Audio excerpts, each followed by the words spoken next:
Phone tapping అంశంలో విచారణకు రావాలంటూ SIT నోటీసులు ఇచ్చింది మాజీ సీఎం కేసీఆర్కి. సో మరి కేసీఆర్ ఎక్కడికి వస్తారో, విచారణ ఎలా సాగబోతుంది, విచారణకు వస్తారా రారా, ఇప్పుడు ఇదే చర్చ జరుగుతోంది. ఈ నేపథ్యంలో 2024 ఏప్రిల్లో TV9తో కేసీఆర్ ఎక్స్క్లూజివ్ ఇంటర్వ్యూలో ఫోన్ ట్యాపింగ్ వ్యవహారంపై చాలా క్లియర్ కట్గా మాట్లాడారు. నిఘా వ్యవస్థ లేకుండా ప్రపంచంలో ఏ ప్రభుత్వాలు ఉండవన్నారు. సమాచార సేకరణకి ఇంటెలిజెన్స్ పనిచేస్తుందని, సంఘ విద్రోహ శక్తులపై నిఘా కొనసాగుతుందని చెప్పారు.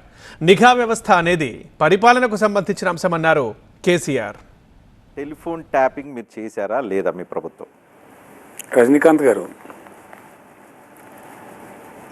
ఈ ప్రపంచవ్యాప్తంగా entire world, whether it is provincial government are national government, అంటే దేశంలో ఉండే రాష్ట్రాల ప్రభుత్వాలు కావచ్చు లేదా దేశాలు కావచ్చు,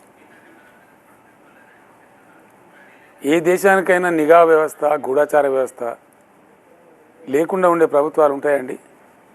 ఉంటాయా? Entire world.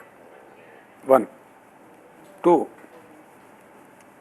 సమాచార సేకరణ నిమిత్తం ప్రభుత్వాల దగ్గర ఏకంగా ఇంటెలిజెన్స్ అని ఒక డిపార్ట్మెంటే ఉంటుందండి. ఆ ఇంటెలిజెన్స్లో కూడా వివిధ విభాగాలు ఉంటాయండి. ఇప్పుడు మన దగ్గర బాంబు పేలులు తెరని హైదరాబాద్, దానికోసం కౌంటర్ ఇంటెలిజెన్స్ డిపార్ట్మెంట్ ఉంటుంది. ఇంకా ఇతర సంస్థలకు సంబంధించిన సమాచారం సేకరించడానికి SIB అని ఒక వింగ్ ఉంటుంది. ప్రతి SP దగ్గర SB డిపార్ట్మెంట్ అని ఉంటుంది. ఇట్లా అనేక స్థాయిలలో ఈ నిఘా వ్యవస్థ, గూఢచార వ్యవస్థ, వేగులు అనేది ఉండటం అనేది అత్యంత సహజమైనటువంటి విషయం అండి. అది అయితే వాళ్ళు సమాచార సేకరణ నేర నిరోధక విభాగం కాబట్టి ముందే సమాచారాన్ని సేకరించడం.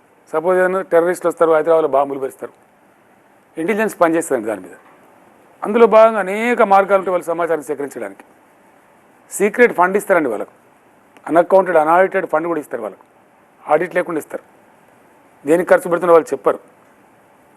అట్లనే దేశాల నుంచి ఇంటర్నేషనల్ స్పైస్ ఉంటారండి, ఇతర దేశాలకు పోయి స్పైయింగ్ చేసే వాళ్ళు ఉంటారు.